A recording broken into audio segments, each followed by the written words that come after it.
Hi everybody. Today's pep talk, Always Be Clean, ABC, is about how to write clean code and clean up your code. The principles are that we remove cruft, which is code that was left over from people screwing around with their WYSIWYG editors, which stands for what you see is what you get, and it's not what you write. We're going to talk about building the CSS, the styling of our stuff, into style declarations, either in the header of the page or in other situations as an external style sheet. Writing semantic HTML, which means that you understand by looking at the HTML code the meaning for it, rather than just saying, I want this to look different for no good reason. We want our code to be parsable so that somebody else who looks at it can make sense of it. We want to code to HTML standards, which is a bit more complicated because you don't know those standards yet, but I'm going to show you how to test for compliance with HTML and CSS validators and then be able to make the changes. You'll be learning a couple of new tools of the trade. These tools are within SublimeText. One is called format strings, which are special character combinations that target things that are not HTML but still matter. And the other thing is regular expressions, which allows you to find patterns and change them automatically. A developer tries to do things as fast as he or she possibly can, and that means we don't walk through and make every little change. In fact, whenever we can, we use shortcut keys rather than going to a menu and saying go find and replace each time. So we're going to teach you some of these strategies for how to be a good, fast developer when it comes to clean HTML code. You ready? Let's get started. Here's the bad code example. My eyes tell me that they're doing some fancy stuff with having larger letters in some words. They also tell me that they haven't really figured out how to do bullets. And then this seems a little peculiar. Why would that one be underscore and this one not? So there's a little bit of inconsistency here. So what I'm going to try to do is replicate this page with good code, but also make some changes to make it even better. To get the code, I'm going to save it to my desktop. Save page as. Go to the desktop. I'm going to call it badcode.html. And I want it to be HTML only, not web page complete. If I pick web page complete, then any images are going to come down, and then the web page is going to be connected to a folder with all of those images and other kind of stuff, which I don't really want to have happen. I just want the HTML. Now I want to open that up with SublimeText. So I'll go to SublimeText, File, Open, and there in my desktop is badcode.html. And now I'm going to want to view this in my browser. Alright, we'll just go File, Open File, badcode.html, and now we can see that they look exactly the same on both. Now we're going to get to work. Alright, let's take a look at this code, shall we? Here's that familiar SublimeText window. This is in full screen mode. If I want to go out of full screen mode, I can say View and get rid of Exit Full Screen. Then this gets a lot smaller. So I'll just make this larger but not make it full screen mode for now so that we have access to this menu and we can figure out what's going on. As I start to look down, my eyes see an H2 tag. Okay, that's fine. Very often you'll want to have H1 as your top level tag, your top level header, but we'll leave it as H2 for now.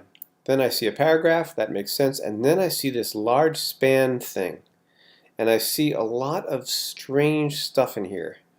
I'm not comfortable with any of it. I'm going to get rid of it all right now. Now what that's going to do is when you get rid of the beginning of a span, you're going to get rid of the end of the span, which in a way means we should probably get rid of all of our spans. That can be kind of dicey, so I'm going to show you a tricky little maneuver called HTML Cleaner. Grab all this code, go over to my browser, and here's HTML Cleaner, html-cleaner.com. I'll paste the code over here and it shows you what it looks like over there and highlights it nicely.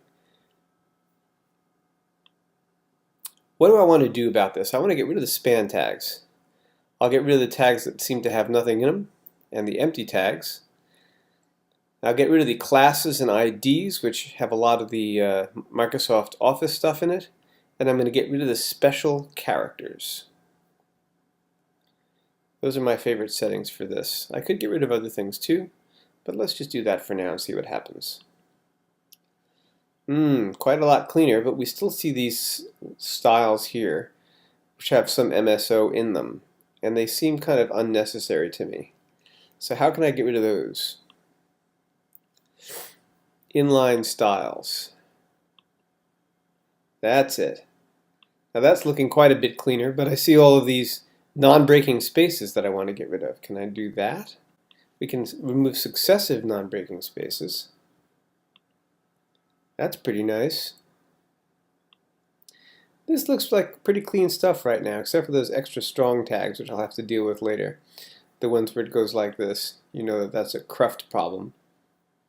Alright, I'm going to grab this code, paste it back into my SublimeText. But what that means is we're now losing a lot of markup. Here's the original, and here when I reload it is the new. Looks quite a bit different. One of the things I'm noticing are we have some spaces here that are missing.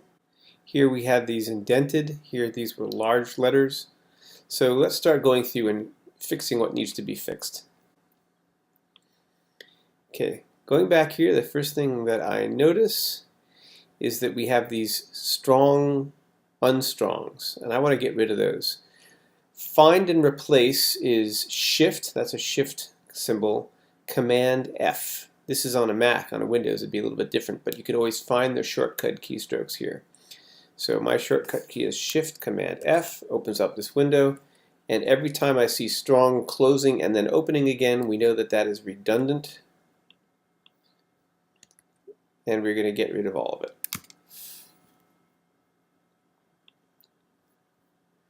And there were 4 of them. Okay.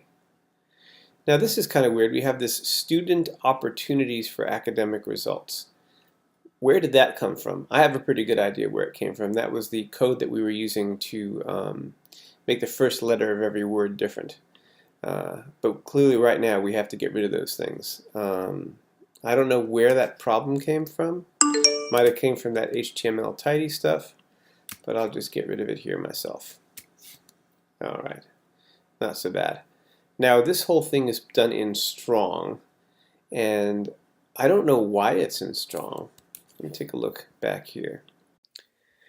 Well, taking a look here, I think this is meant to be a header, and that these bullet lists items here are supposed to be underneath it. So when we talk about semantic HTML that's accessible meaning that people who are using screen readers because they have bad eyes, or that people who are having some other kind of assistive device understand the structure of the page when they're looking at it. The top heading really should always be heading 1, and below that would be heading 2, this would be another heading 2, and this would be heading 3, kind of like an outline. And here's another heading 3. So I think what I want to do right now, before I do anything else, is make this semantic. Oh, look at that. Our little HTML cleaner put some extra stuff at the bottom. So we're going to have to get rid of that as well. So let's just make those changes right now. We're going to make this a heading 1 on the top. We're going to make this here a heading 2.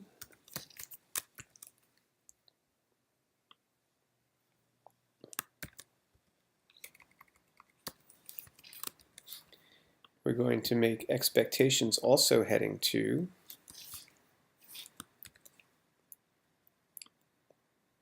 I don't need strong because by putting it as heading 2 it automatically makes it heading 2. I'm going to make for game participants heading 3. I know nothing about any of this content. I just found it online because it had bad code in it. Make this heading 3 as well. And get rid of these little ads at the bottom. And always save and re-close after you do every individual thing. Alright, that's looking better. Good. What do I think about this? Should this be a heading? Headings usually mean that there's something underneath them. And this heading is a heading 2 level on the level of expectations. I'm going to leave it, but I think that there are other alternatives that would work even better. Okay, what else have we got here? Going back up to the top. That looks good. That looks good. That looks good. Whoops! What is this PV stuff? Okay, this PV stuff is a bulleted list. There are two kinds of lists: ordered lists, where you have numbers, and unordered lists, where you have bullets. And unordered lists always begin with a UL and end with a close UL.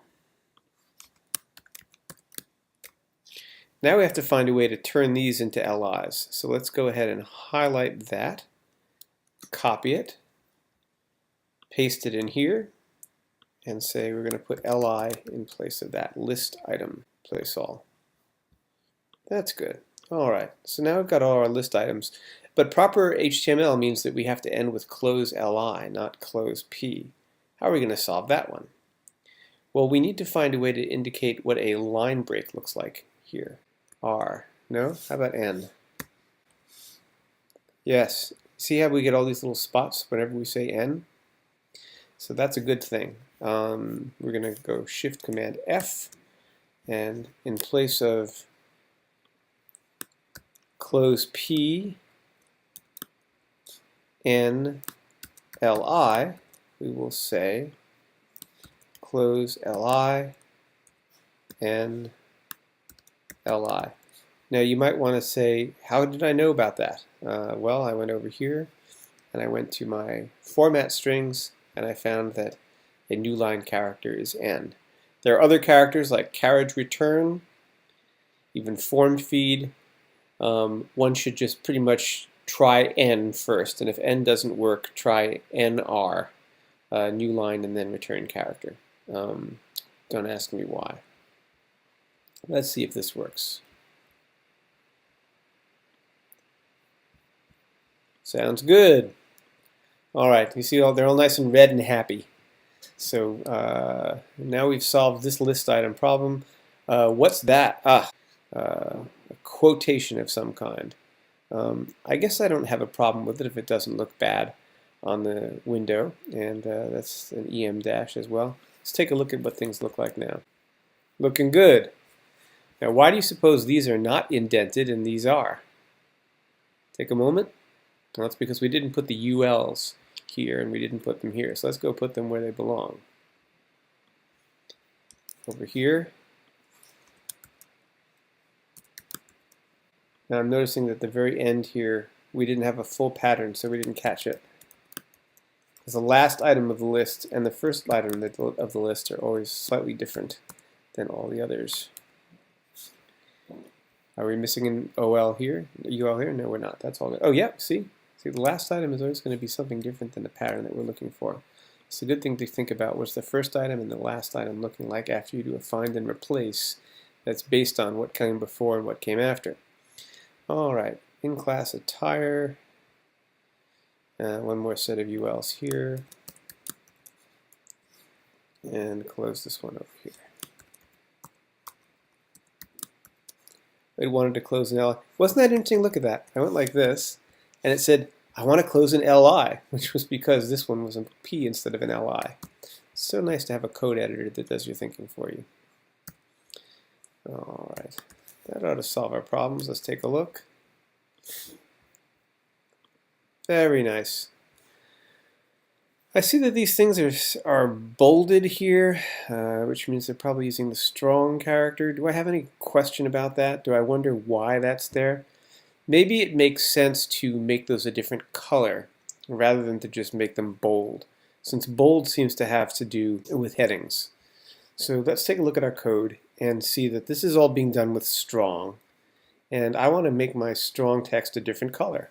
So I'm going to go into my head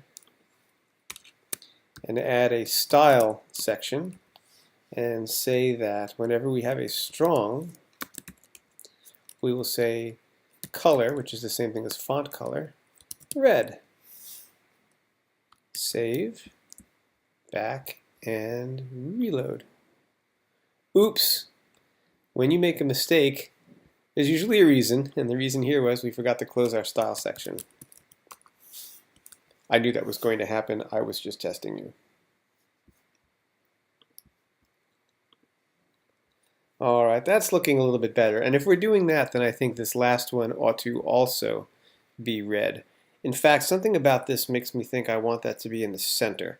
So just because I can, I think I will. This is an H2. We're going to say H2 class equals emphasis. We're emphasizing this H2. Now we're going to go make an H2 emphasis tag. H2 emphasis. It's a class, and we're going to say text align center and color red. Save it and reload it. Not bad at all. Now this is semantic, meaning that we understand what we're looking at and why we're looking at it. We understand that our headers are dark. We understand that we have red things where there's emphasis. And even if the person was colorblind, this would still be bold. The fact that we're calling it strong is going to pull that out even for people with screen readers. I think this is looking good. But what have we lost from our original formatting that we want to bring back in? Here's the original formatting. Noticing that there's more space between the list items than we have. Do we want to have more space between our list items? Why not? Just to flex our muscles a little bit. We will say list item, line height, and I'll make it 1.5 EM. See what that does. Save and reload. That's a little bit better. I don't think I want to have it quite as far apart as these. That just looks ridiculous to me. But this is a little easier to look at. What else do we want to see that's different? Well, there's that, isn't there? That first character made larger on each one of these to really make us understand that that's where the word soar comes from. So I'm going to make an editorial decision and not go and make each one of these larger. All right. So that was the demo video, cleaning up code with SublimeText. Your task is next going to be to choose one of these bad examples. And it may not look too bad on the surface, but believe me, when you start looking at that code, you are going to see some horrible stuff. Boy, that's going to be a lot of fun for somebody. Oh, I love giving you guys work like this. Yeah, you're going to clean that stuff up using SublimeText, regular expressions, and submit this single HTML page that you generate from all this as your assignment. And again, when you look back at the overview, I give a list of the things that you want to do. Remove the cruft, the MSO stuff, which we did with that HTML cleaner. But remember that HTML cleaner involved us having to choose various options and not all of our options. And also it put this funny little advertisement on the end that we want to always get rid of if we use HTML cleaner. We had to go and, now this says encode as UTF-8 to reveal and remove MS Word characters. So one option you have is to do that, but I'm going to get rid of that right now and leave that out. What we did instead of that was over here we said encode special characters. This is the line that made that those M dashes, and that it basically, when you paste from Microsoft Word, you get curly quotes, and curly quotes don't show up on web pages very well. It gives them characters that don't read. So by clicking encode special characters, we solved that problem. Let's see, we talked about semantic HTML. We built some CSS into the style declarations. We didn't think about making the code parsable yet, but I think the code is pretty parsable right now. I mean, if you want it to be fancy, you could say that LIs should be indented. That's not a bad thing to do, just to be friendly to some coder somewhere down the line. In fact, some people even indent everything that's underneath the header.